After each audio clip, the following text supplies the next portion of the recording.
Hello and welcome to Casting Rolls. We're a bunch of theater nerds and good friends playing little D&D. We're so happy that you joined us for the kick-off to Arc 2 of Campaign 2. Take a moment to subscribe to the show. Takes just a click and gains our unending thanks. Drop us a like and leave a comment for Campaign 2. Our videos are uploaded here on YouTube every Friday, and we have tons of great content to explore. Without further ado, let's go ahead and start the show.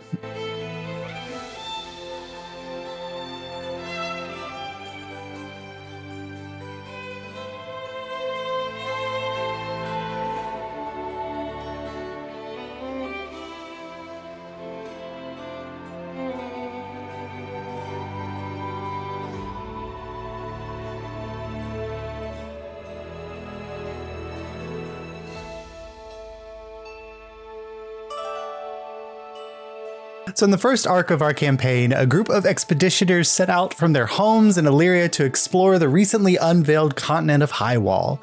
Similar expeditions to other outer continents are probably taking place around the same time, no doubt, but this one is yours. After being shot down by a mystical light on approach to the continent, you quickly set work befriending the local stone giant tribe who gifted you an area on the side of their mountain to set up your base camp. You then traveled deeper north into Highwall to uncover the source of the energy which shot down your airship and is preventing teleportation throughout Highwall. Along the way, you met someone claiming to be the survivor of the first expedition to Highwall from years ago, Vera, only to discover when meeting with the local Leonin tribe that Vera had died and was buried in their graveyard. While setting up diplomatic relations with the Leonin, you uncovered the plot of the Prince of Frost, a powerful archfey who is trying to harness the energy of a portal in their capital, as well as steal children from them and the Centaur tribe for reasons unyet known, while spreading distrust and conflict between these two once allies. You then traveled to the Valley of the Opal, where you met with Indira the Opal, the powerful wizard and former member of the Violet Conclave, who was sent here 250 years ago to found a school, only to have the efforts disrupted by the rise of the Veil and the subversion. During that time, the wizard broke her psyche into the component parts, housing each in a crystalline simulacrum. Only after bringing them all back together and befriending a sphinx named Tuthaliamus in the process, were you able to restore Indira and who then lowered the defenses that she had raised to protect Illyria by preventing anything from Highwall from teleporting or flying off the continent. She opened up the ancient portal network and showed you how to activate them and warned that the conflict within Highwall and Highwall itself rested on the restoration of an ancient and powerful artifact, the Seed of the Plains. But only a powerful witch has the necessary magical knowledge to do so. All of you except for Ravik headed back to your base camp and reported your success, only to watch as Captain Remy Longshadow sent message back to Illyria and a massive airship suddenly teleported into the space above Mount Makta. So it's been a day since your arrival, and your time of rest is interrupted as a letter is delivered summoning you all to a meeting of the leaders of the expedition later that afternoon. You have some time before the conclave, but as we kick off Act 2, Ravik, where the fuck are you? Oh. And what the hell are you doing? And who are you under?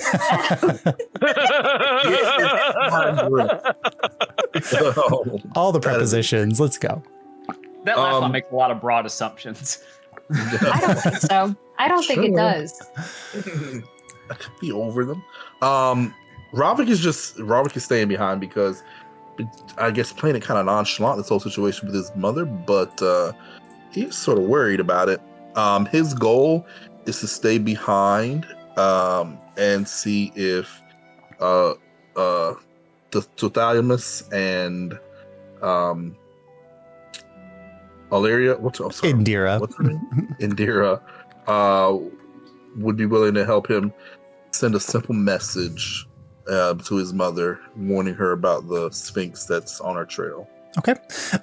So after kind of the rest of your party departs, heading off, and you do not go through the portal to join them.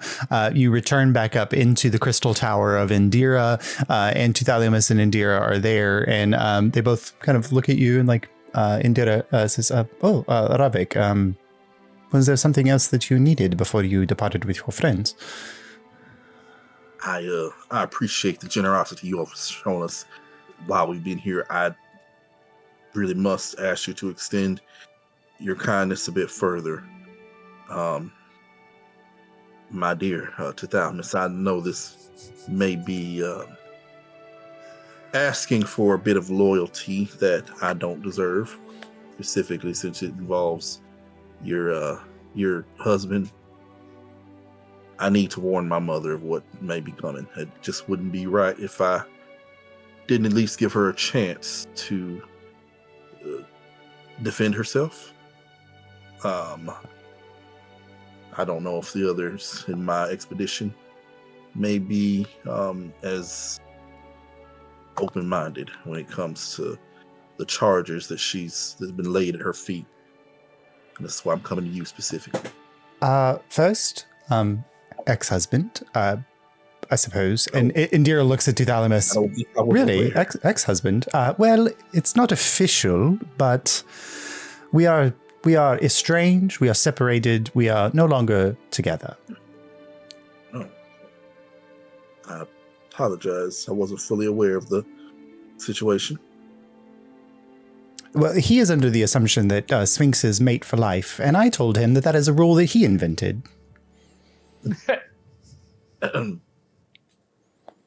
Yeah, you should maintain your independence. Absolutely. I completely agree. Well, with that caveat in place, I have to say, Rovik, that I don't know how much sway that I would have with my former partner, as it were. But I think where your mother probably rests now, if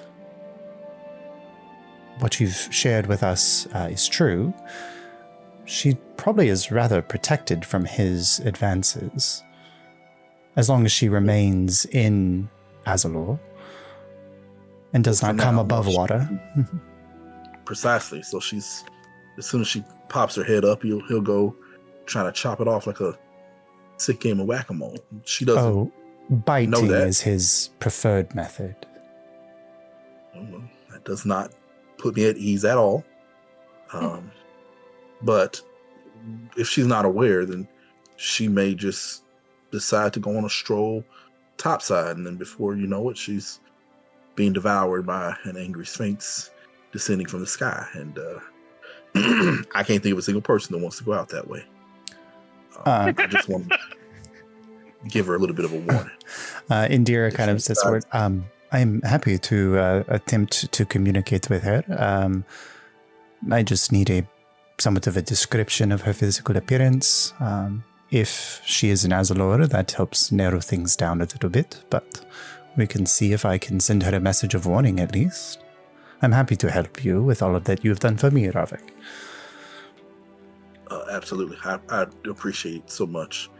And I give her a description. Describe Ravik's mother. I will be more than happy to if you give me a second. Yeah, I know she's in your notes. Been, where is it? Been mulling this over for, 4 years now? If not longer. Well, yeah, as long as Ravik's been around. Ravik was your original character before you decided on Abel. Boy. Indira, her name is Leandra Vea. She is an elven woman. Let's see, what else do we need? Some kind of physical manifestation so I can picture her in my brain as I send the spell. Didn't I have a photo of her that I had found? I don't think you did, no. Okay. We got 2 pictures of Aryan Squall Eater in this, though. So. She is. I don't think I had. No, you don't have a physical description of her, so you can make one up. Sure, she's tall, elven woman, dark skin. I don't know. It's going into detail. I'm okay. For a moment, you see Indira kind of focusing into a spell casting, and her eyes kind of go like opaline, translucent for a moment, and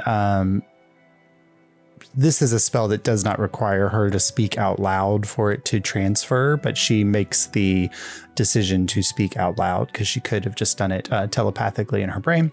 And so the sending spell releases, and she says, "Hello, this is Indira the Opal. I'm a friend of your son, Ravik's.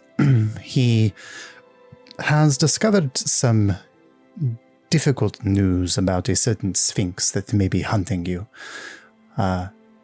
If you maintain your current location in Azalor, you will remain safe.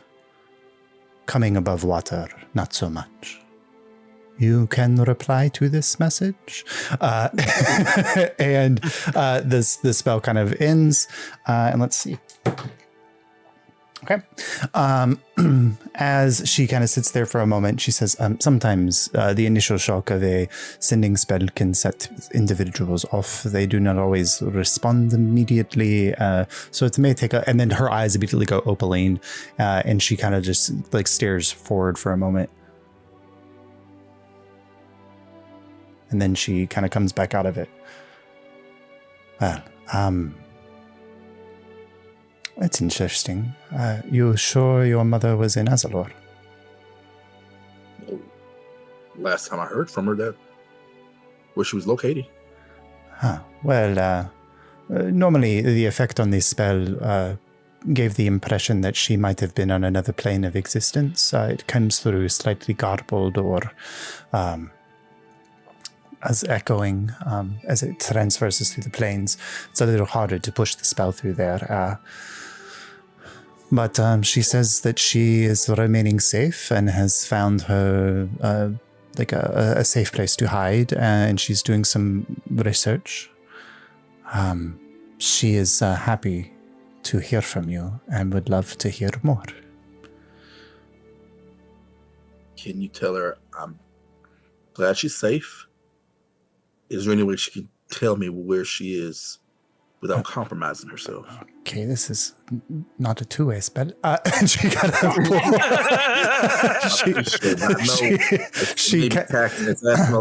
she casts again. So sorry to impose once again. Any description of where you were? Your son is very interested in knowing your location. I assume so that he could send a Mother's Day card. I do not know. But you can respond to this message. And let's see if that one goes through. Okay. A moment later, her eyes go open again. That is strange. She just says that she is in a library.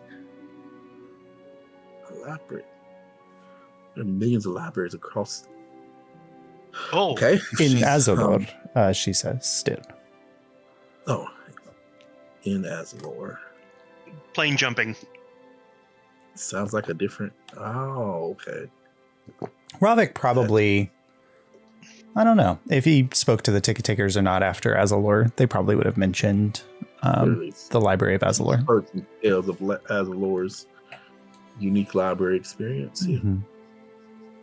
Okay, all right. So she seems safe. Again, thank you so much. I just, I don't know if my cohorts would be as willing to help someone that's labeled a thief.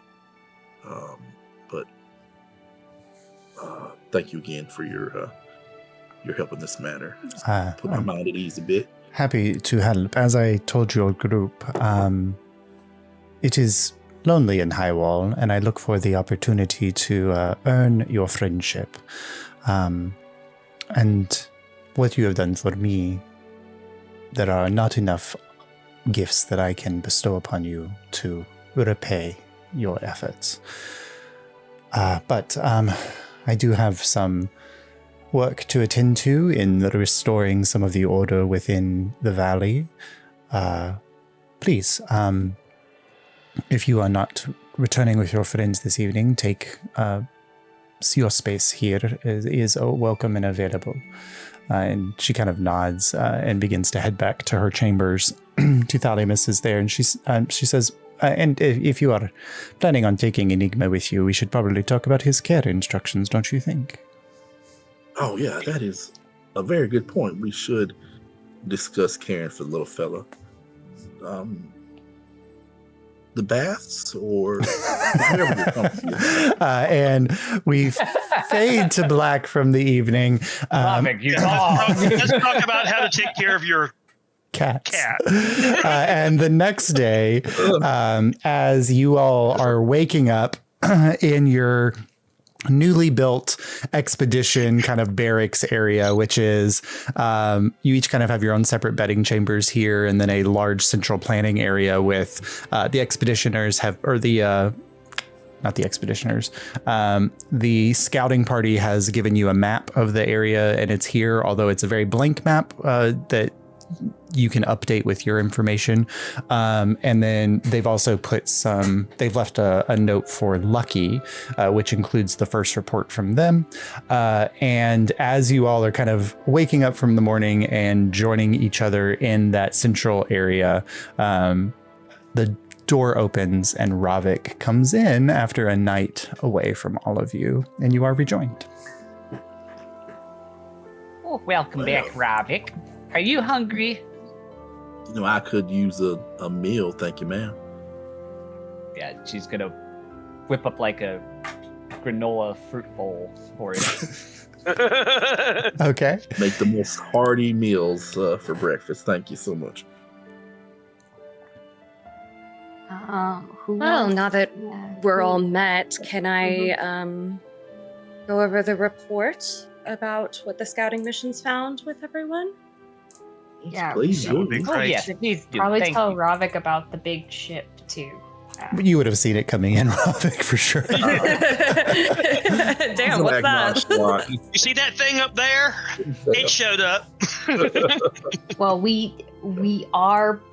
our scouting mission teleported it in, or notably. Oh, so it's not really Responsible for it. competition. All right, They go can ahead. only help Lucky. our expedition, right? So Okay, sure. If you think that, that's fine. Okay. Anyway, so 10 miles south of our camp here, they found a cavern exuding a mysterious blue fog which glows at night. They camped nearby, and Thresh was certain he saw figures of blue crystal walking out of the cavern and fading as fog disappeared. That sounds like ether dust. Perhaps. 12 miles southeast of base camp, on the southern coast of a large lake with an island, an odd ring of stones, 12 in total, each with a natural gemstone protrusions at the peaks. They stand in a circle approximately 10 meters in diameters. Each bears a single runic design on the faces of the stones facing the circle. They attached recreations to the room that they couldn't read them. Yeah. And then 9 miles due east of base camp. At night, they saw a village of 3-story buildings, a tavern-like structure, a general store, and 2 tall housing areas. The next morning, they were gone, but where they were massive wheel ruts headed to the north. We followed behind for a ways, but needed to head back towards. That So sounds if you a lot wanted like to name these 3 things, they would be the Blue Fog Cavern, the Ring of Stones, and the Vanishing Village.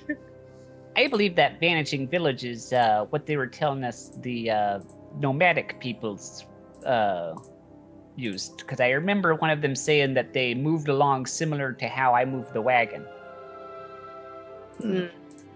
That would make sense. Oh yeah, yeah. Which one is closest? I feel like we should just try to slowly expand around our base camp. Technically, where they saw the village was closest, but I imagine if it moved, that might be a further journey.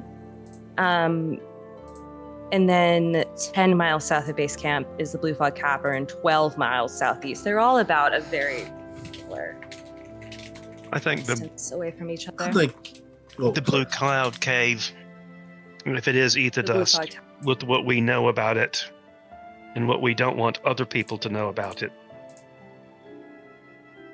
It might be It's gonna better get if out we're the there ones to look eventually. into that. I agree. I agree with Kieran. I think that sounds reasonable. If we're taking a vote, I'd have no objection to the was the blue fog. And thought Dulicite, you haven't said anything. What do you think about it? Oh, I'll just do what everyone else wants to do. It doesn't really bother me. Well, no, we value your opinion as an No, inclusive you member of shouldn't. the group. You I don't want have to know what value you my think opinion. about That's this. fine. You don't have to evaluate it. It's all right. No, I'm not like a leader, adventure type person or anything like that. So But No, your but you're an opinion equal still member counts. of this party, and your no, vote I don't counts. want it to count. And you're making me really nervous now that you're saying it should count. It's actually making me more stressed out. I mean, to be fair, you can say your thing, but we've already all voted against you, so we would love to, if you have a different opinion, but we would love to hear it.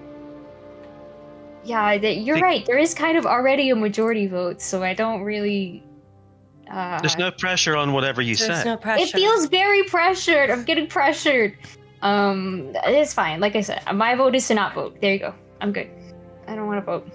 I think that's called abstaining. That's how democracy dies. Oh, I don't think I've ever voted before. I don't know if I'm allowed.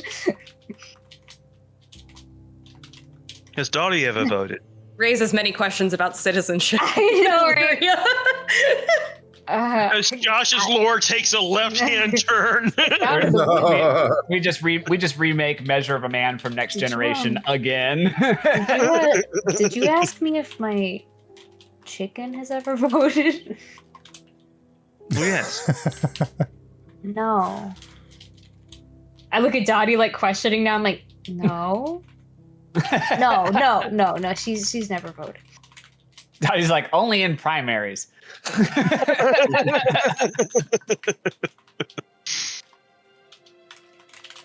Oh, yeah, that's fine. All right. Just as a final work of the expedition thing that you guys can discuss here before you move into other conversation as well. They did give you an update too about the outpost. So you left behind the things that were under construction. And so they built your housing. They also have the medic tent is now open and active. So if you have a disease or a wound or whatever, you can heal basic poisons or diseases there. Just want to go for a little checkup. Or go for a checkup.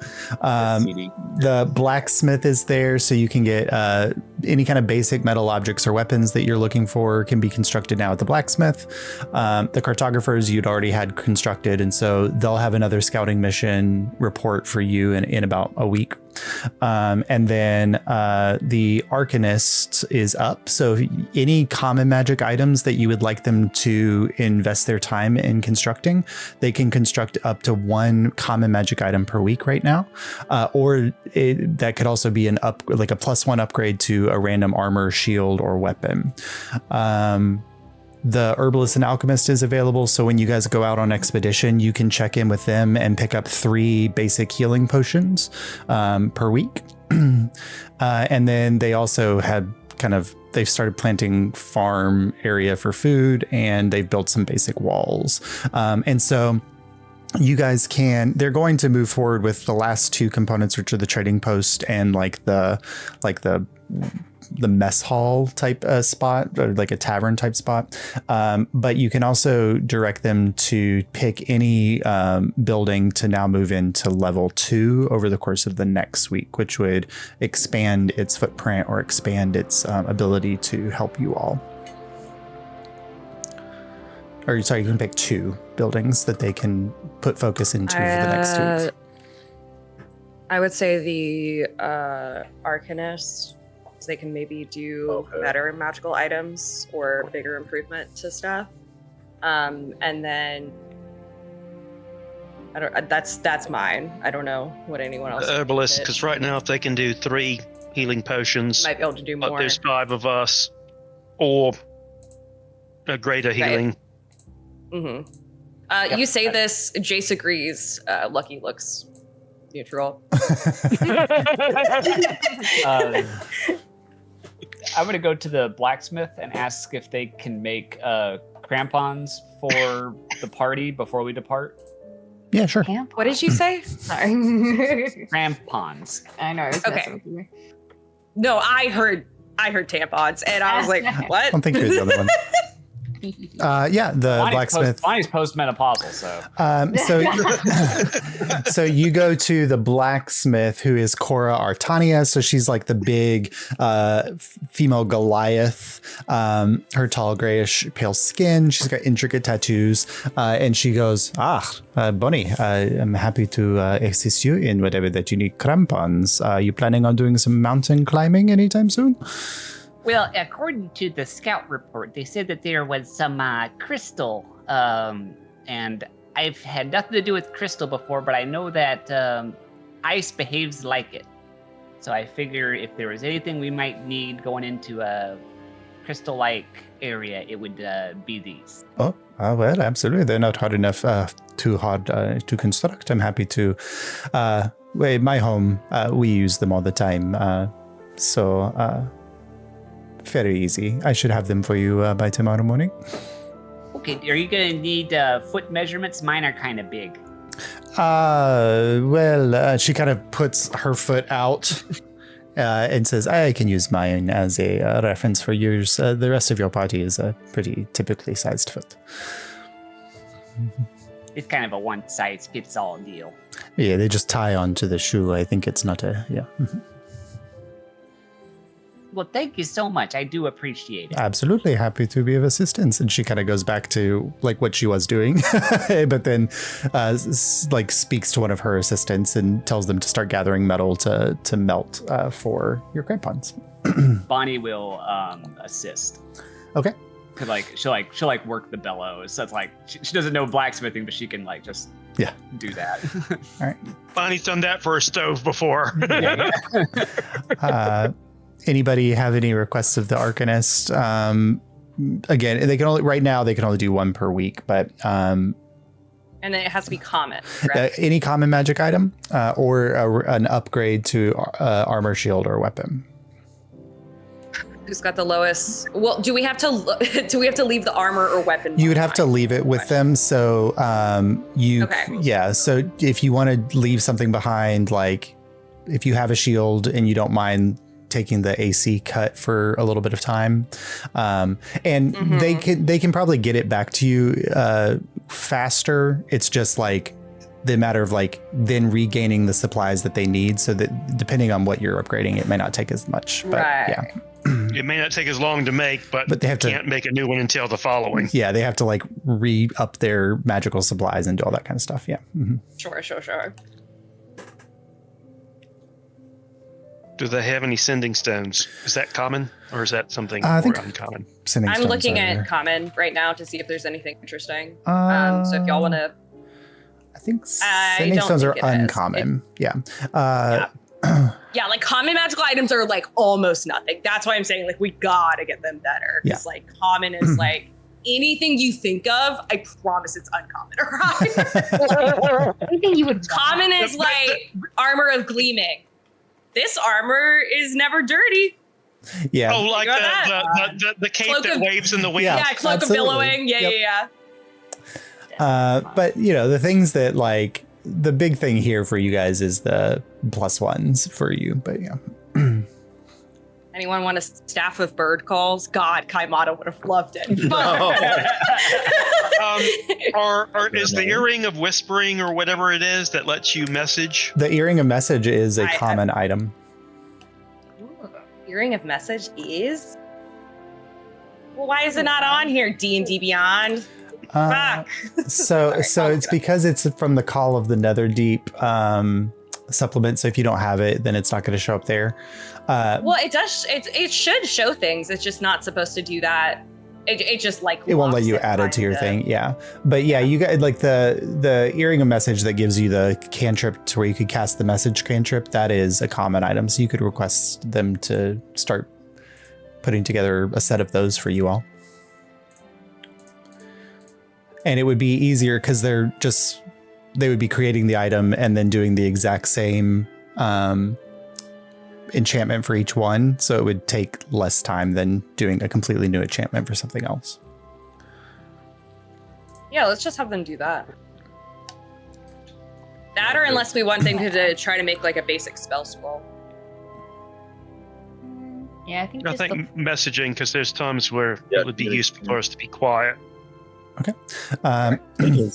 So somebody. Yeah, because I have message, but Yeah. So you'd probably only need 4, like a set of 4. Does anybody else have the message cantrip like in their repertoire? I have sending, so. So you'd need 4. So somebody goes and Weller is running the Arcanist tent that day. Can I go because I'm looking for Jara? Yeah, sure, absolutely. So you walk in and his back to you, his like kind of like half up ponytail. He turns. Oh, Angelus. So lovely to see you. Welcome back to. You guys were gone for about a week. Oh, yeah. It felt like a lot longer than that. Like maybe like a lifetime or 2.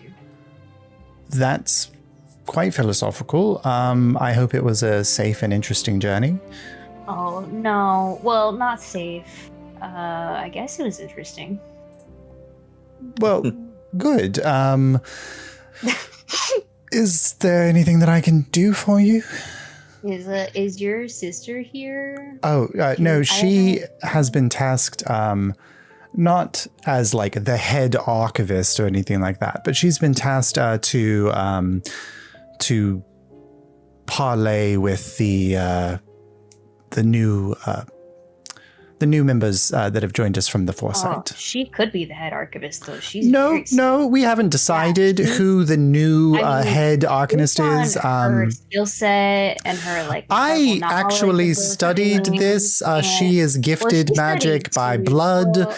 But so that also, she works really hard with the gift. Yes, she must work much harder because she doesn't have the knowledge that I've put into it, I suppose. Actually, no, she doesn't work at it at all. It's just a magical gift that was given to her by an ancestor that did not bless me. This is not difficult for her. Oh, no. Sorry. I'm just excited for her. Sure, of course, yes. Yes, but anything that I can help you with here, or are you just looking for my sister?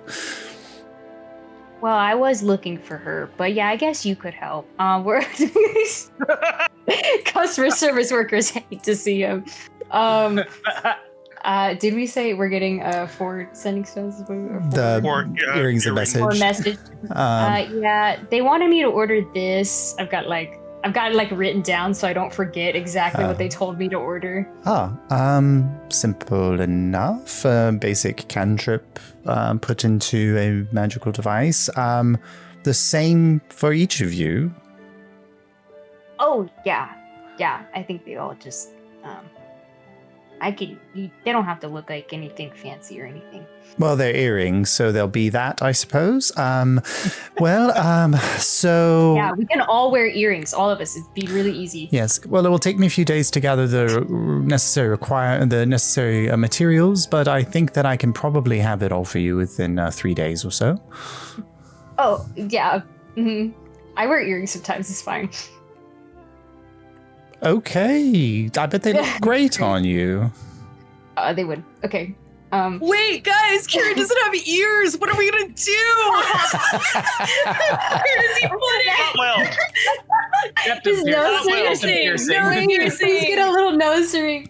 An eye piercing.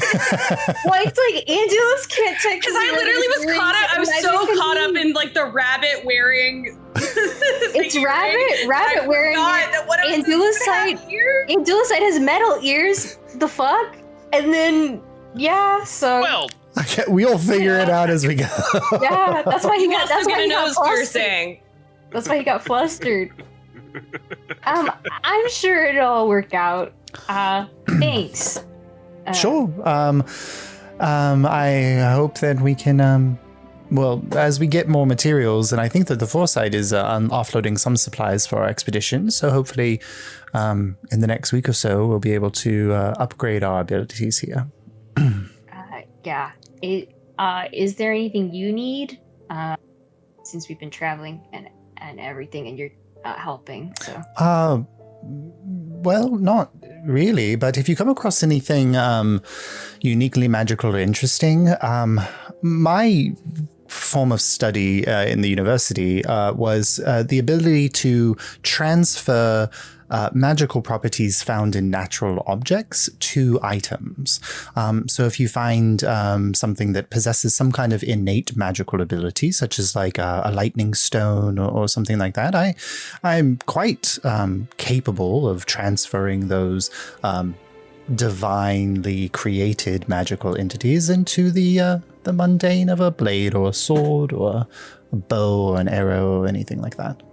Wow, Weller, that's actually really useful.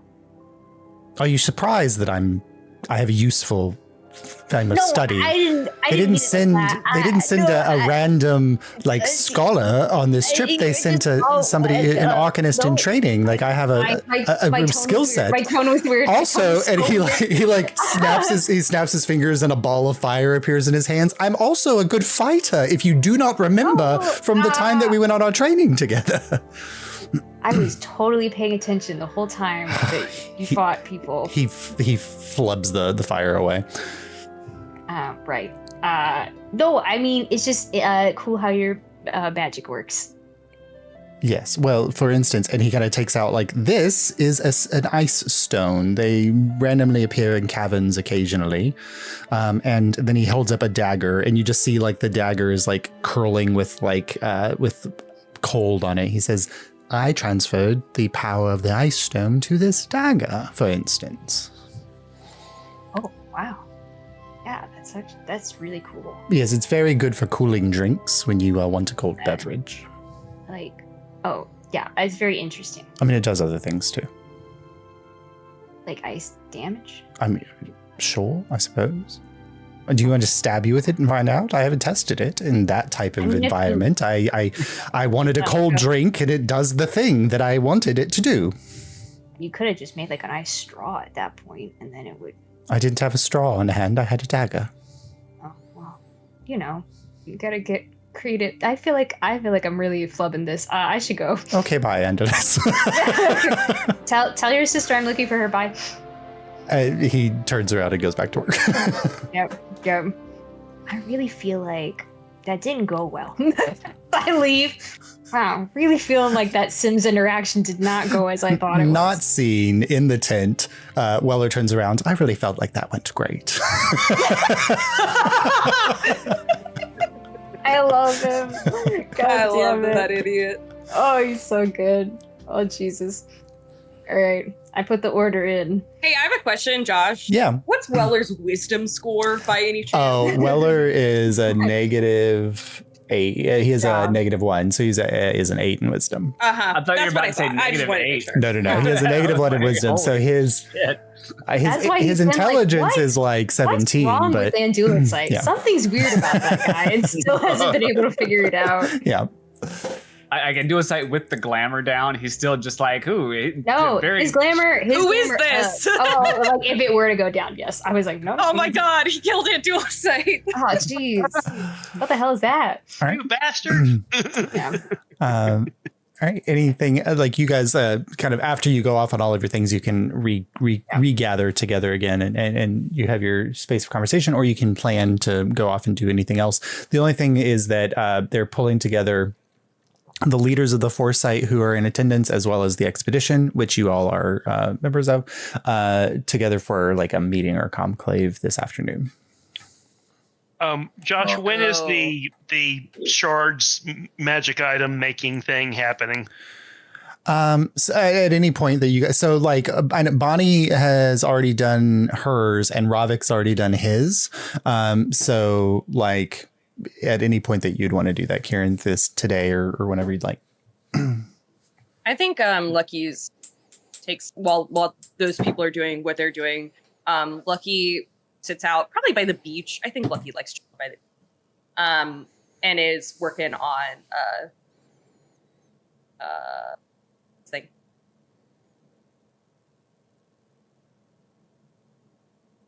What are you working on? Oh yeah. Your visible. Oh, yeah. my god item. Yeah, absolutely. Hell yeah. Yeah. So it's just a matter of touching the object to there, but I think like the thoughtful moment alone. I mean, I think this is happening when Lucky's like doing like daily like prayer, meditation, like shit, and then also like taps that. Absolutely. So the moment you touch it, like you can feel the energy that shoots through it. It was once a mundane object, but you can now feel like some kind of connection to it. It becomes a magical item. You recognize that feeling from your other magical items that you possess, but there's something underneath it that is a warmth that you're not familiar with, like your staff gifted to you by Lightbringers, your cloak, which isn't necessarily magical, but bears that element. There's something familiar underneath the magic of this item now, and it's not the connection that you once had to Bellinor. It's not the ever-present observational view of the space between the stars, although his observation is still kind of turned off of you right now. It's something very personally familiar.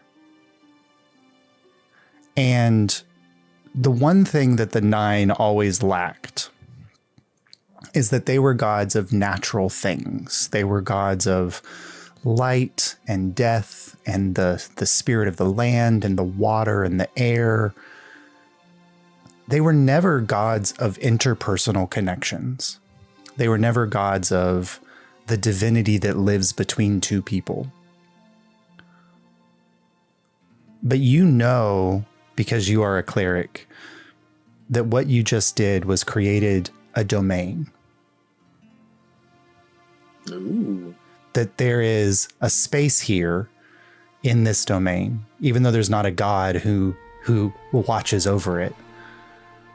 That there's a domain here, an empty house, looking for an owner, looking for a master of relationships, of love, of the connections that bind two people together. And it fades a little bit, but it's like a beating heart underneath your own, because that ring sits on the finger that's connected to the heart. You can feel both your own heartbeat and the heartbeat of the ring. And they are out of rhythm for a moment, but then they go into sync.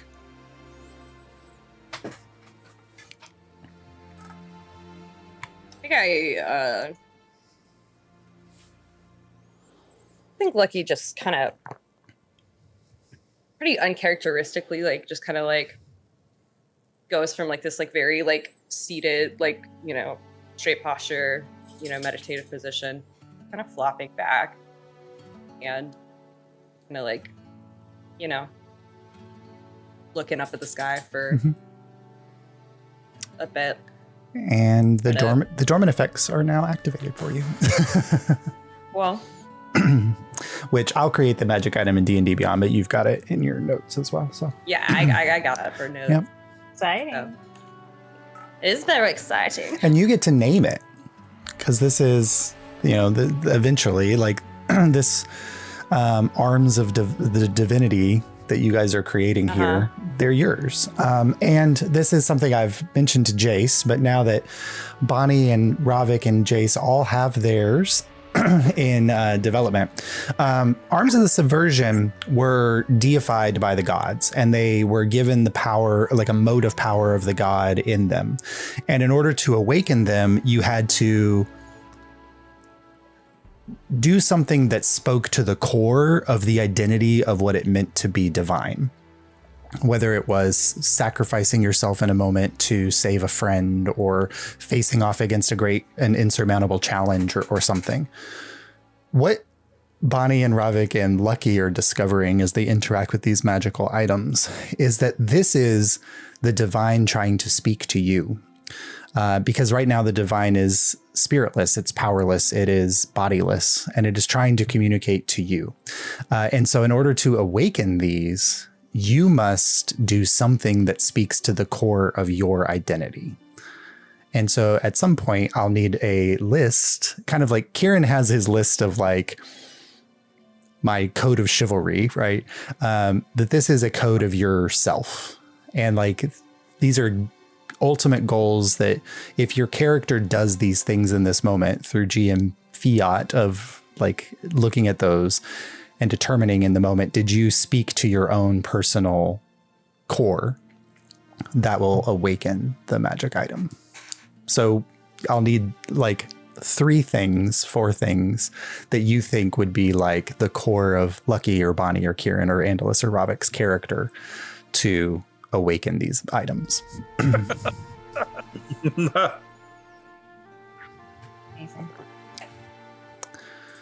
Kieran will go find and duelicite after they get back. Sure. Okay. He's like sitting at a table and he's like writing some stuff and looks like he's thinking really hard. How are you, and duelicite? Oh, hi, Mr. Rifton. Sorry, I didn't hear you come up.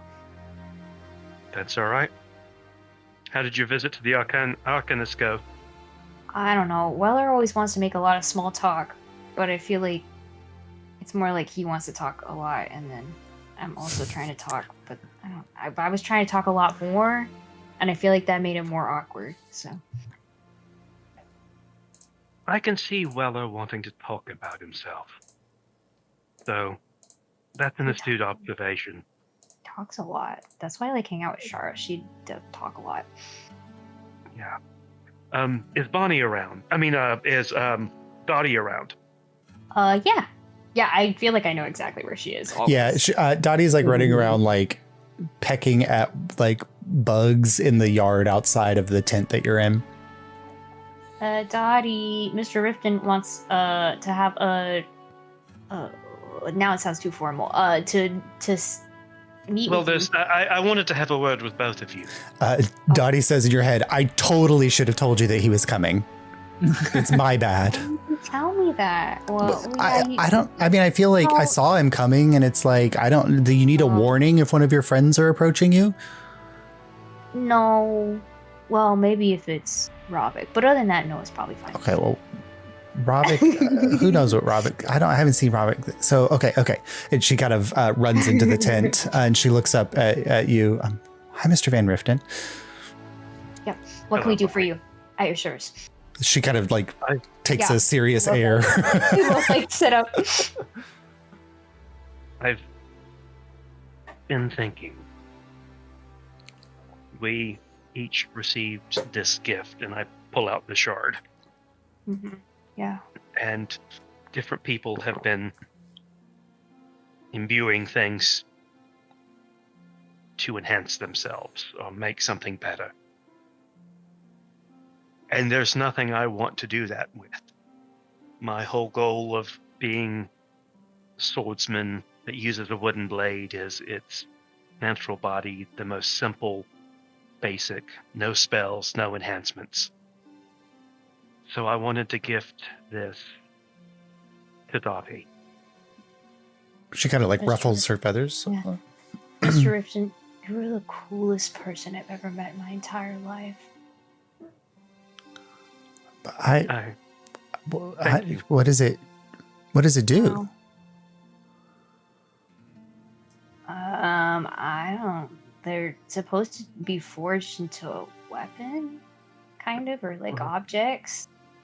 It enhances things. It imbues them with magic, from what I understand. Dottie, do you have any objects you like? Or she kind of like ruffles her feathers. Like I don't even have clothes, Andalus. Well, Mr. Rifton's asking, not me. You could possibly take this into yourself. You want me to eat it? I don't know. I don't know. I haven't thought it through that far. So I mean, but I'll say it's really weird to ask somebody to eat a rock, but you're asking a chicken to eat a rock, and chickens eat rocks all the time. But wait, you eat them all the time? I think it could enhance you, and I don't know what the effects will be. I don't know if your attacks will become more fierce, you'll be harder to hit. Perhaps you'll even become able to fly for real. I can An fly. aerial assault chicken. He means fly for longer. You fly Oh, greatly. okay. Oh, you fly beautifully Oh, over short yeah. distance. so awesome. She's here- really sensitive about it. I like here- cover her ears. You cover her coaxium. I'm sorry. It's Dottie, you fly. So I can't fly. Oh, good. So None of you are I can fly now, better but than not I. like that. Kieran, like Dottie's face kind of just is looking at you like blank, like just kind of like you can't tell if she's smiling or not, but she's definitely got that look. But Andalus, you hear in your head, he thinks I'm just a chicken. What happens if I take something magical in and I'm part fae? I don't know. Could be anything. Is it I mean, safe? I don't know. We could ask. We could tell Mr. Riften We about can your fae part. tell him? I mean, I'm pretty sure he doesn't think you're a normal chicken. Hey, Mr. Riften, do you think I'm a normal chicken? I think I you're say as my extraordinary. chicken like talks out loud and I'm holding her in my arms. But, Dottie, I think you are extraordinary. There's no chicken like you anywhere I've ever seen. That is true. On Chicken. multiple worlds. Well, there might be, but there's Yeah. very certain order of events to make a chicken like me. There would have to be. Yes. But we're not exactly certain what would happen to Dottie if we did that. Well, I would think that it would either do something positive, because that's what this is, Or negative? or it would do nothing. Oh, okay. Or it could be something entirely chaotic. I like chaos. No, don't say it like that. Oh. No, you don't. No, you don't. And you Like don't- my you toddler. No, you don't. You don't have to do this. You don't have to accept. But Dottie, you are another member of the team. You have assisted us in fights. You keep Andalus on the straight and narrow. You keep the that's rest true. of us on the straight and narrow to a certain extent, Ravik exception. Yeah, this He had to get another one to help him. It was too much of a job for me to watch all 5 of you. Right. But you are a valued member of this team, so I thought that you could use this. What do you think, Dot? I mean, it's your call, boss. It's your decision. You're your own person. But we're connected, so any choice that I make might affect you. Well, if it's something you really want, I don't really care about that. I would want you to do that anyway. Okay. But if you don't care to do it, I don't really like taking risks. I do. Okay, then I would do that for you. All right, Mr. Riften. And I hand it over. Like it's the image of like two like innocent, beautiful Yeah. little children looking up at you who have trusted you with like their uncle taking them on a trip. Like, yeah, Okay. we're gonna go see the rated R movie with Kieran you. will present it to Dottie and put it on the table in front of them. Okay. She kind of hops out of Andalus's grip and flies for a moment and lands softly next to it. And then she like looks at you. See. And then she kind of nudges it with her beak. And then like kind of looks up.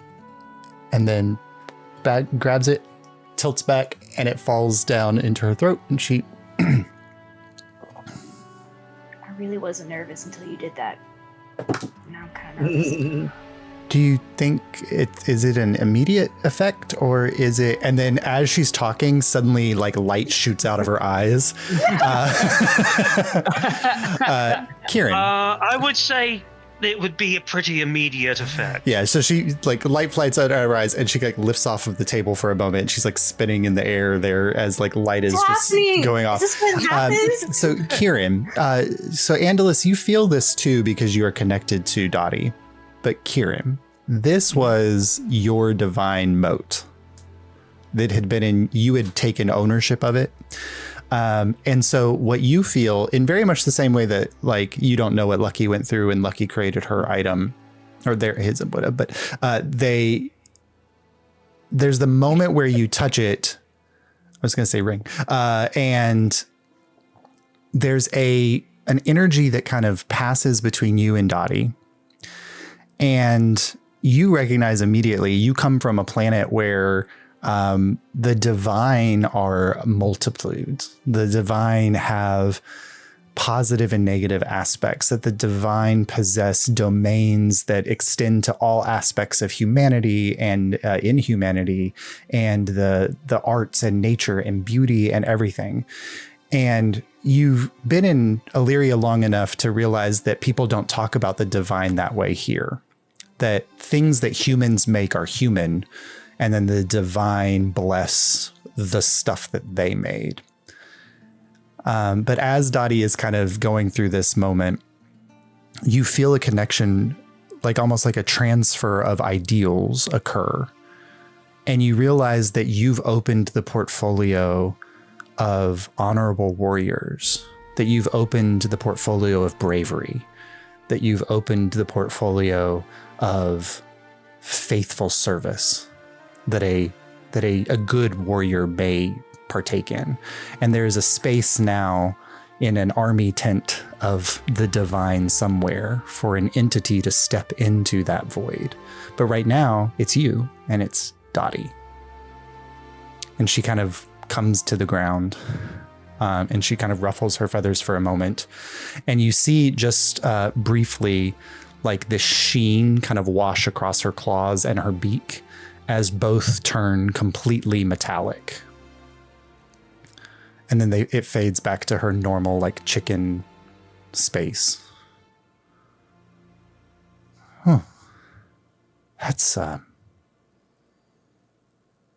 quite an interesting difference, don't you think, Mr. Van Riften? Pull my sword and give a salute. Yeah. And because it is your divine... What the hell just happened? Why the fuck are you both acting like you know what just happened? Because it's your divine divine right, Kieran. The things that Dottie has to now do to awaken are tied to your code of chivalry. That's so fucking cool. I want to see Dottie challenge somebody to one-on-one combat. She would. She always hits. Metal beak and wings, guys. There's not a cockfight we can lose. She's not a cock. Yeah. Oh, damn it! So we have an urban assault chicken. Yeah. I thought you were gonna make the Quest for Camelot reference, and it really disappointed. Oh no. So I've got some thinking to do about Dottie's dormant state. But crazy. This technically is Kieran's magical item, so it's aligned to Kieran's thing, so it's there. Yep. Okay, so after that, I decided I never want to do something like that again, and it really stressed me out. So. Good to know. Well, you didn't. I didn't you didn't do it. I know, but I didn't like seeing it happen to you. I was, Well, sometimes transformation takes risks. Yeah, I guess you're right. And she kind of like bows and then like salutes with a wing a little bit. So weird. Until the side, just so you know. Huh? Dottie's not the only extraordinary creature in this room. Oh. I know, you're so cool. It's like kind of crazy. No, I was not referring to myself. I like look around. I don't see any other... You are truly one of a kind. I hope not. Okay, I could see that, yeah, but there might be like some other things like me, so. Yes, they're like you in the physical sense, but there is no one like you. Haha, okay, he like picks up Dot, like runs out of the tent as you start to compliment him. Thank you, Mr. Ripton. That was really scary, but I think it was fine. Thank you. Dash the fuck out of there. Absolutely not. He will not compliment me. But you sense that. That was just as awkward as I thought. That was so much more awkward than I thought it would be with the chicken running. And you see Dottie like as she's running, like she kind of like, and lifts off into the air and flutters and slowly comes back to the ground. It's because Mr. Van Riften couldn't fly, isn't it? Yeah, I think out of all of us, he's not likely to fly. I'm sorry. Okay. Well, I guess we'll figure it out together. And she kind of runs on ahead. Yeah, I get the broom. I get our broom and zoom. Alright, that's me. Yeah. Anybody else before you all gather together for the afternoon conclave? Ravik or Bonnie? Bonnie's definitely going to clean up before the conclave. Like it was probably hard work working the bellows. Yeah. There's a very clean like stream that runs by this part, like out of the mountains, like snow melt, beautiful clear crystal stream. And you can see that it had to have been either Weller or Shara, and you assume it's probably Weller because he's the more like prissy of the two. That he's installed some kind of grate across the stream that as the ice cold water hits it, it immediately raises to a comfortable temperature so that you can. Oh, Weller, incredible. You can bathe in it, or you can, clean off in it without having to take an ice cold bath if you don't want to. I feel like Bonnie enjoys that for like a moment and then goes into like the ice cold section of the stream. Yeah. And Bonnie, as you're in the ice cold section of the stream, you're kind of thinking about, just relaxing, and your mind is able to wander for a moment. And for the first time since you, like, without even thinking, touched the item on your neck, your holy symbol. And it's interesting because, like, Bonnie wasn't always a paladin. Bonnie was a warrior. Bonnie was a fighter. Who gave you this holy symbol? It's a very crudely carved rabbit out of probably a really easy to find wood, like pine or poplar, or just something that would be like laying around. And it's really just a rabbit. If someone told you it was a rabbit, you'd say, okay, that's a rabbit. And yeah, it was Bonnie's firstborn child gave her the amulet. So as you're kind of you're bathing off, you're cleaning, and you got to kind of go to move it, and you touch it, and you realize like there's something about it, like it was always magical to Bonnie, but it was mundane. And then when you made your oath, it took on a new power of its own, but it was still just a mundane object. It was a symbol of this oath that you'd taken. But now when you touch it, you realize like it's something more magical than even it was before. And within Bonnie's heart, you realize like there's a space here for mothers, that there's a space here for families, that there's a space for the hearth in the home. And it gives the oath that you've taken to be a protector and a guardian of others. And it gives it so much more meaning to know that it's not an oath to a god of nature anymore. It's a god to an ideal that didn't have a guardian before, but it does now.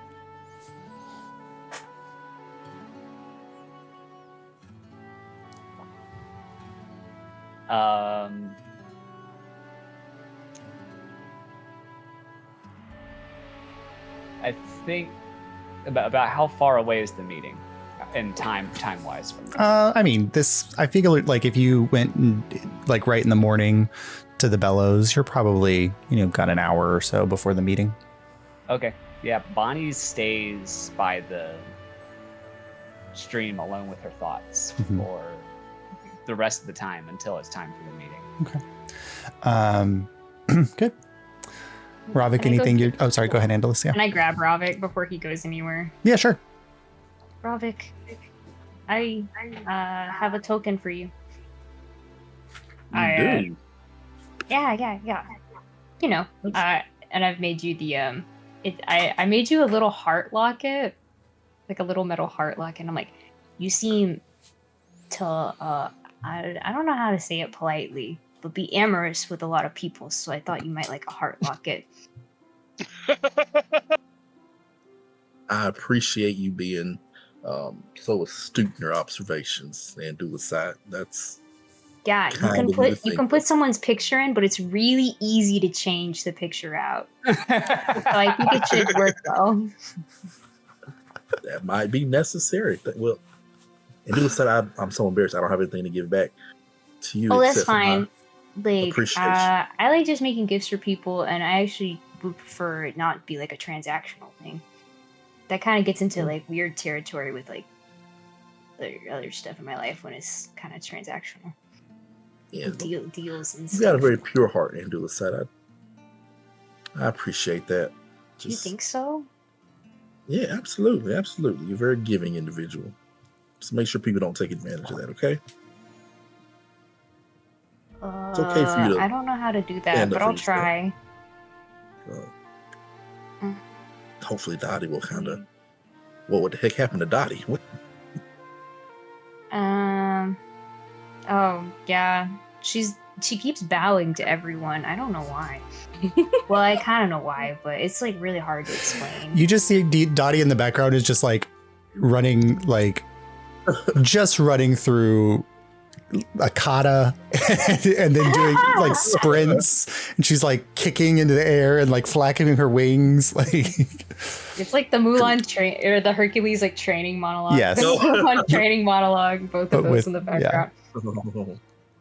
Yeah. Could it be worms, maybe? You ever had her eat worms? I think it's a little more intense than that, but like I don't know how to. Well, Mr. Ripton like gave her the shards, so now she's like that, Oh. Hearing which is gave awesome. Dottie She's just his shard? yeah, she's just like my favorite person. It's so good, but it is like kind of weird. That was very nice of him. You guys Yeah. are very giving. This Did you figure out what yours is yet? yeah, the little trinket my mother gave me. Not really a trinket, an item, but it's kind of meant a lot to me. Oh, is it like an heirloom? Something of the sort.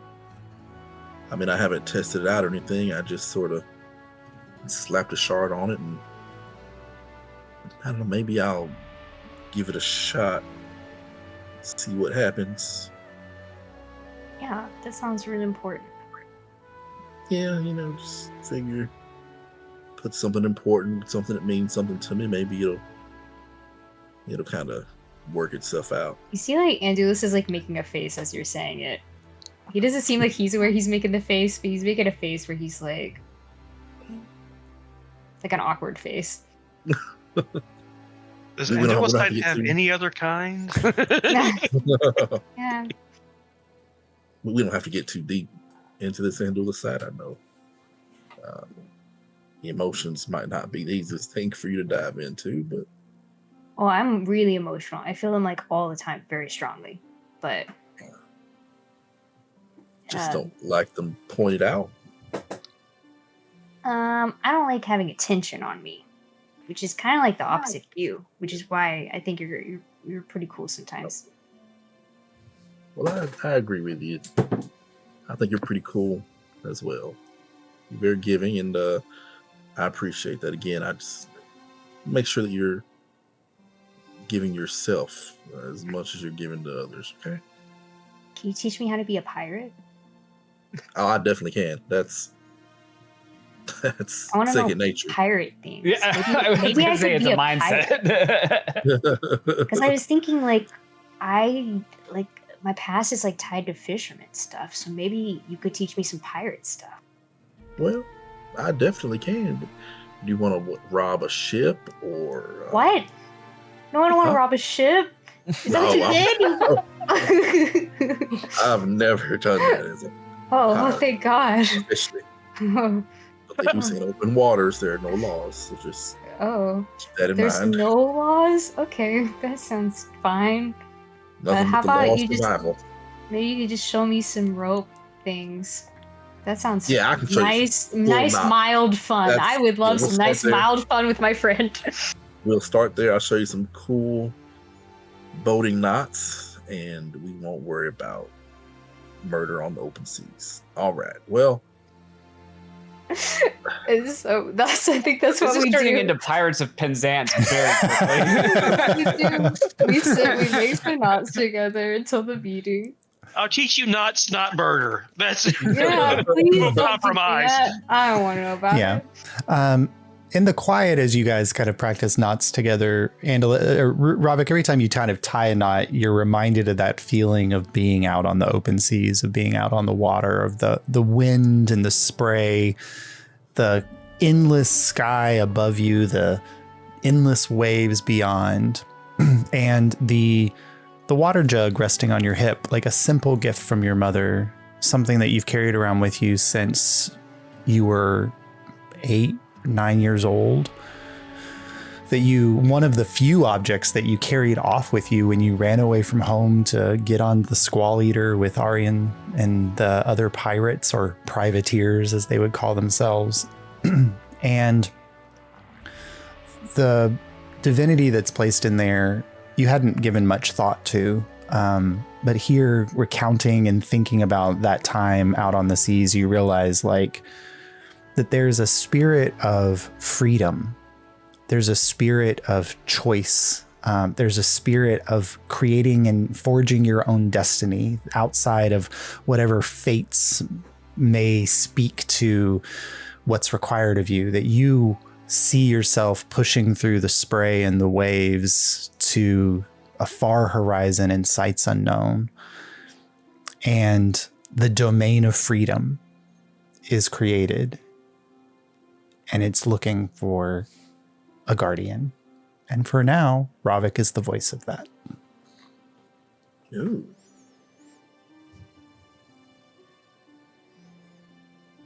It's that vast openness of free will and Free will, freedom, and choice. Free Willy. Free willing. Free love. Free Willy. Free love. Free love. You'll never find. All right. But as the afternoon progresses and you all finally reconvene at the large kind of central tent area that they've set up as the expedition headquarters, you see that there are two individuals standing outside of the tent flap that most of you do not know or recognize. There's a tall purple-skinned tiefling. He's wearing not ornate armor, but he's wearing armor that's well cared for. He is handsome in the face. He's got long, kind of sweeped back black hair, and his horns kind of sweep back to match the shape of his skull. And he's got beautiful, like, silver jewelry on his horns that match an earring that he wears in his ears. His eyes are also silver, so there's like a little bit of like matching with his physical characteristics, as well as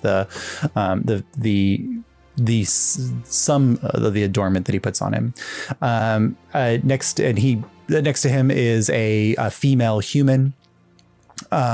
She is kind of brown skinned, somewhat smaller than him, probably like 3 or 4 inches shorter than he is, but it's built and tough. She wears a sleeveless kind of jerkin, leather armor, and she has 2 spears that are like half spears strapped across her back in an X pattern, to go along with like the sword and shield that he keeps strapped on him. And they're kind of standing there at the entrance, and they see the two of you, or the group of you, approaching. And one of the female kind of stops. She says, "I'm sorry, are you all coming to the meeting?" Yeah, we Yep. thought we would join. Is that a problem? I don't think that the called meeting is for all of the members of the expedition, but are you a particular part of the expeditionary force? Yes. Well, we've been the main ones going out risking our lives. Oh, you're the explorers, the actual group of explorers. Then you are the entire reason that this meeting is taking place. To get the I thought report so. from So we don't need to be here. your then. journey. Absolutely not. Please come in. I'm sorry. It's just a pomp and circumstance. And there's probably 30 people in your expedition. And I think at some point, all of them have come by to just look into the tent and see what's happening here. So just making sure that everything is fine and protected for our ward.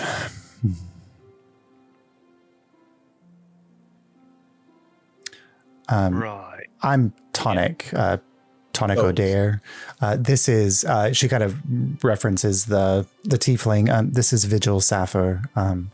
We are part of the entourage for the Shadow Minister. Tonic O'Dare. Tonic O'Dare and Vigil Sappher. Damn, I have to write down people's last names because the Andulicite calls them by it. Shit. And What's they the are second one's name? Vigil Vigil Sappher. with the Ravik probably doesn't know enough about Illyrian politics to know who they're referencing with the Shadow Minister, but these are the two guardians of Simona Ling. Guardian of Smonaling, the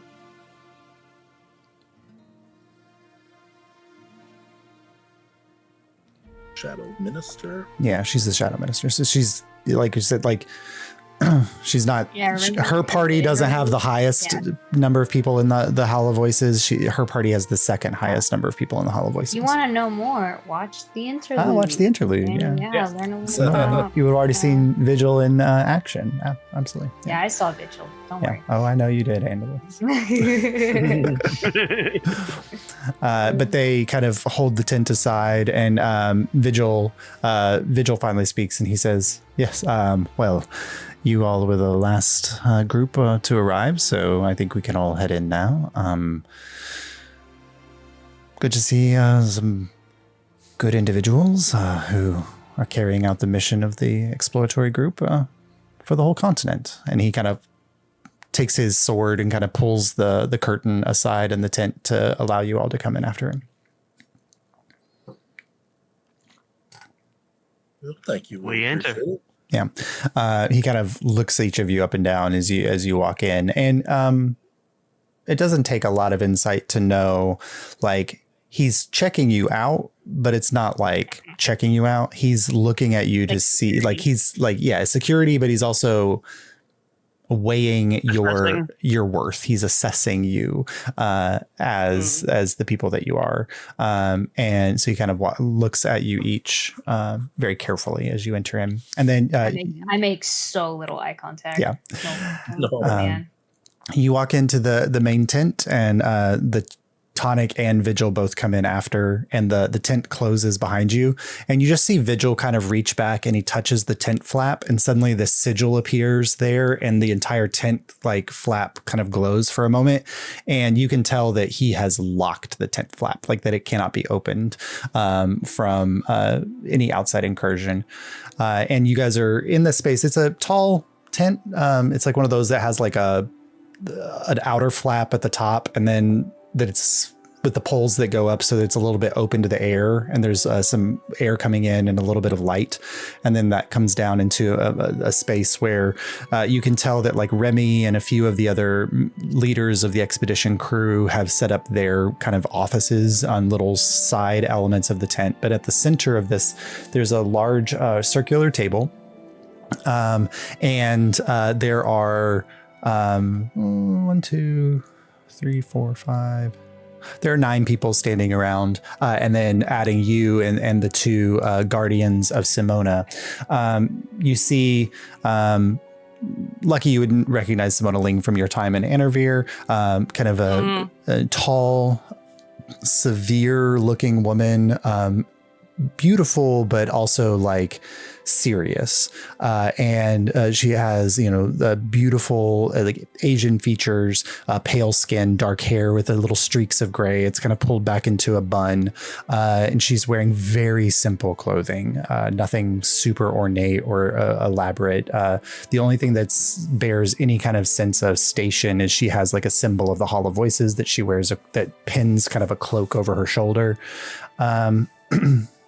Next to her, there are two individuals in purple robes that anybody who spent any time in Anarvir recognizes as Violet Conclave members, but they both are wearing the robes of Archons. So like when you go to graduation and you have somebody getting their doctorate, it's like doctorate robes versus like just bachelor's degree robes. And they're wearing the Archon robes, and they're sitting on either side of Simona. There is an individual, a woman. She kind of looks like half human, half dwarven, tannish skin, and she's wearing gorgeous, beautiful armor with a sword at her hip, and like the symbol of the Radiant Legion emblazoned on her breastplate. And then also there's somebody who's kind of, if Remy Longshadow was cleaner and like part of an organization instead of just like, I used to be a pirate and now I'm the captain of this expedition crew, you see, so it's clearly like probably the captain of the Foresight is sitting there. And then Remy, the captain of the expedition crew, Antiope, the representative from the Scouts, Shara from the Arcanists, and then Admus K, the historian, are all in this room as well.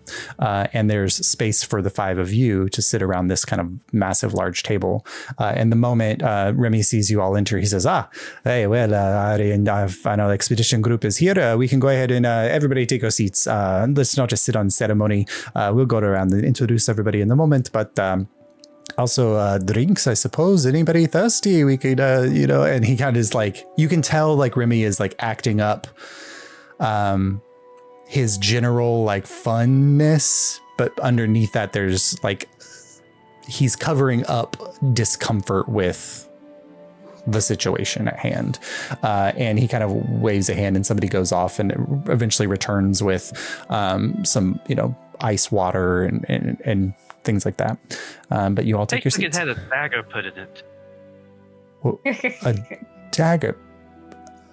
Put it, and Shara kind of like chuckles when you say that.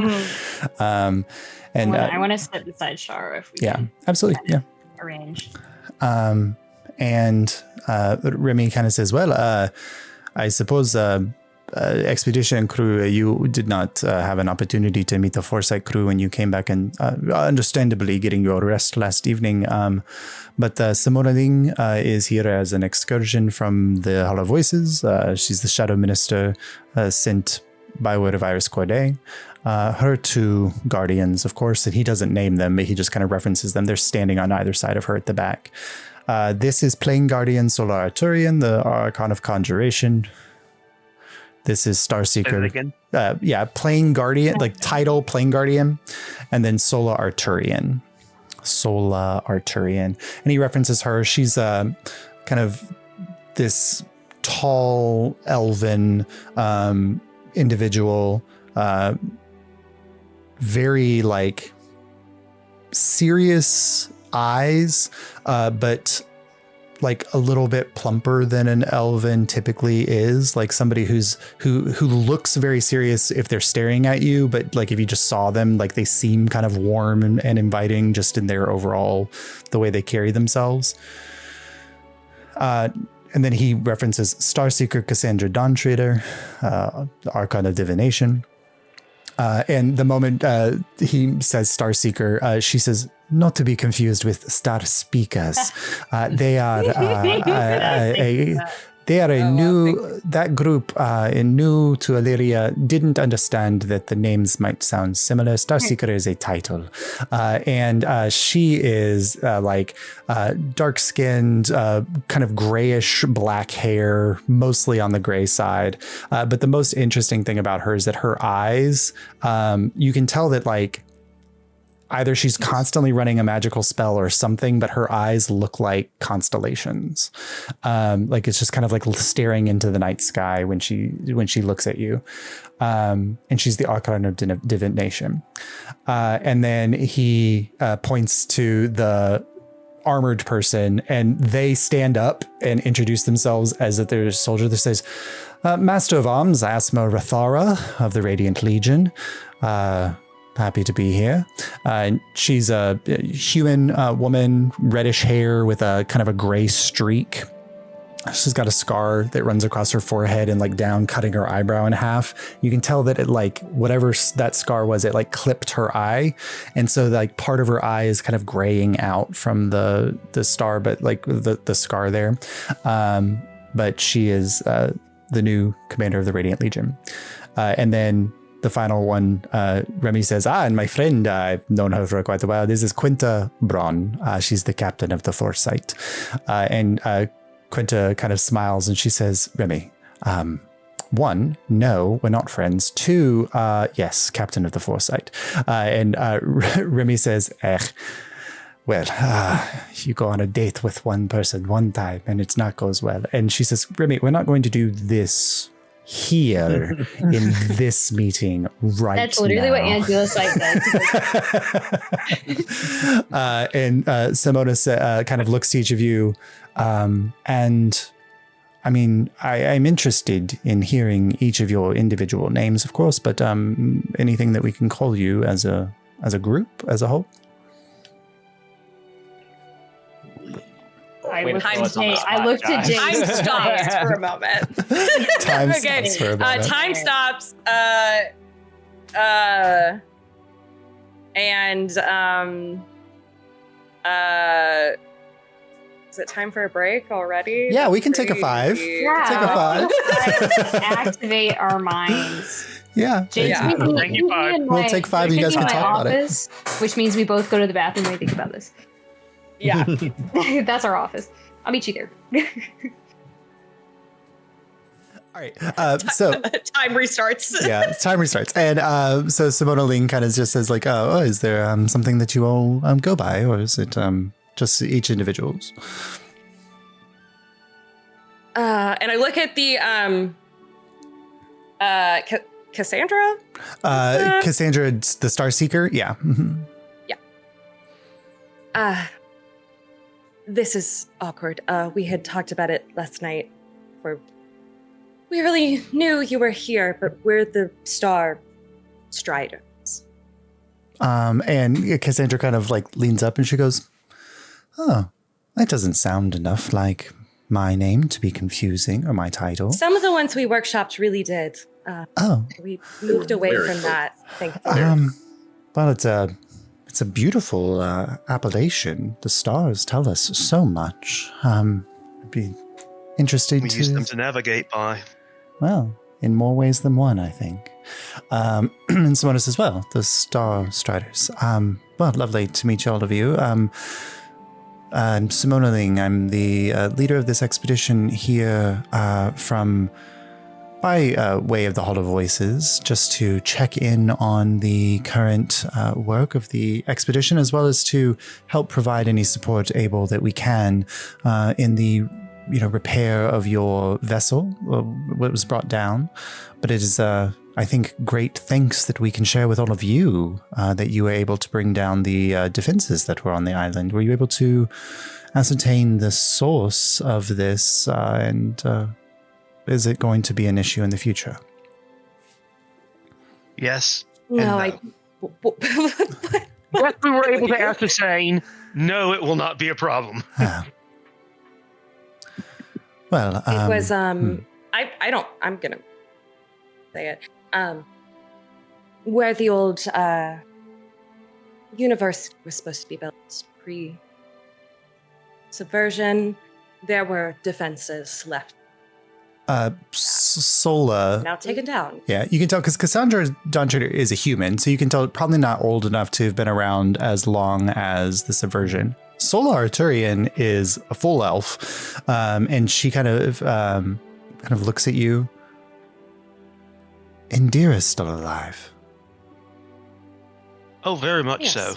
She might be visiting here at some point. I think she has work of her own to take care of. The facility is Invited her to quite stop nice. by. That's, we had heard nothing from that outpost for so long, and when the veil came down, I expected that we would have heard, and was afraid that the worst had happened during the subversion. Good to know. I think there was just miscommunication between whether the subversion was over, where the veil was lifted. Wasn't.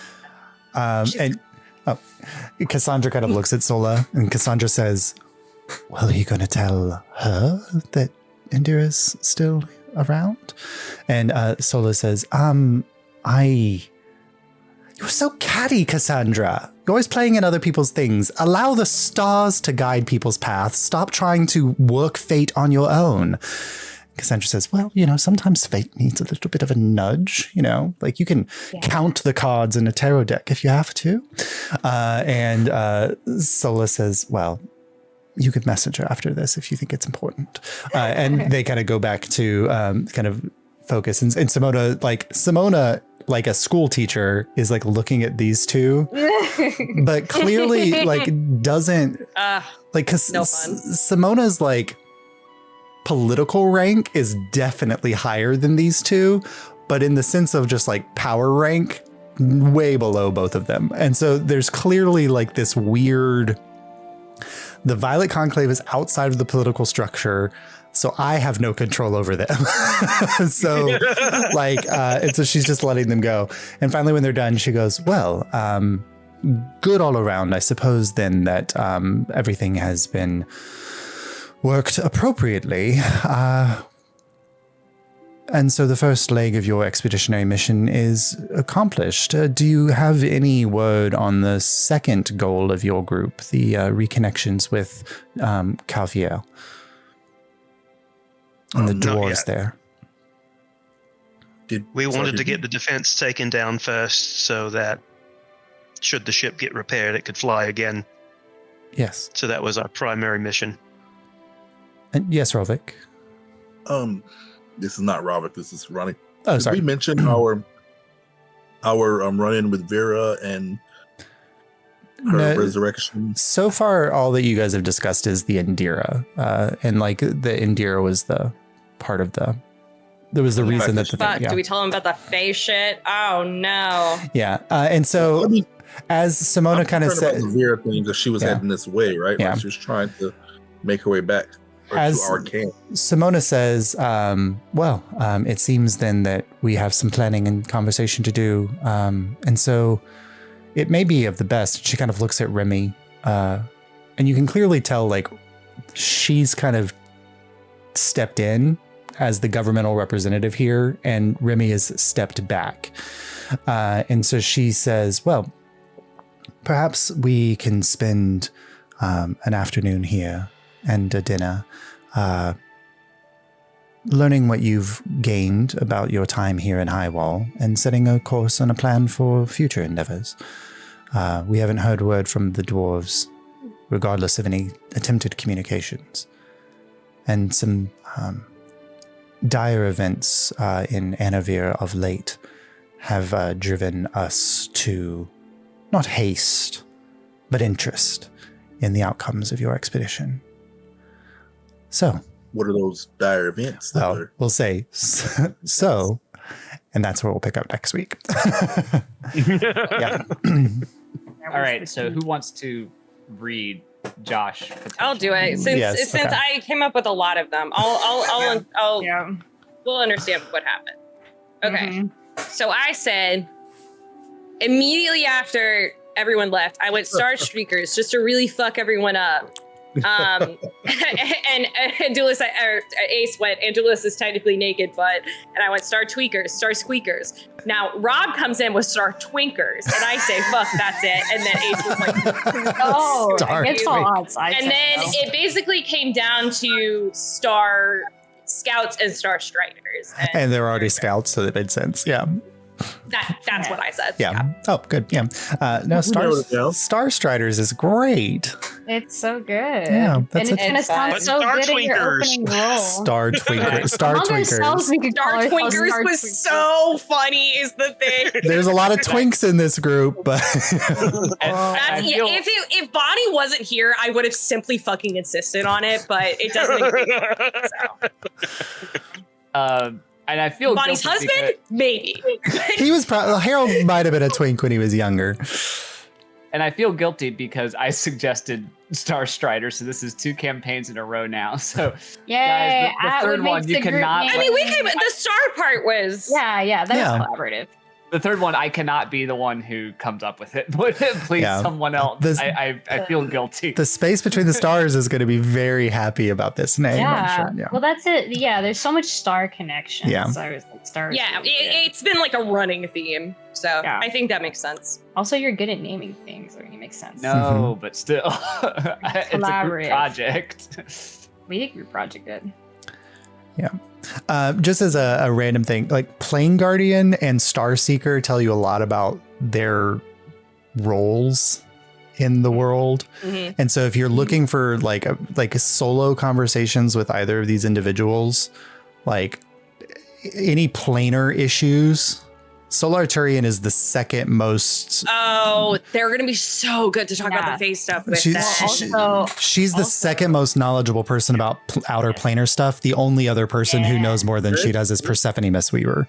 And then Cassandra Dawnshredder is your like anything that has to do with like stars, divination. Like she knows like that, like the back of her hand. So you've got those two individuals. PM, would it be possible to get a list of everyone that is currently at this meeting? Yeah, I'll- can we get that written list of everyone at the table that I think you might have been referring to at one point? I will put that.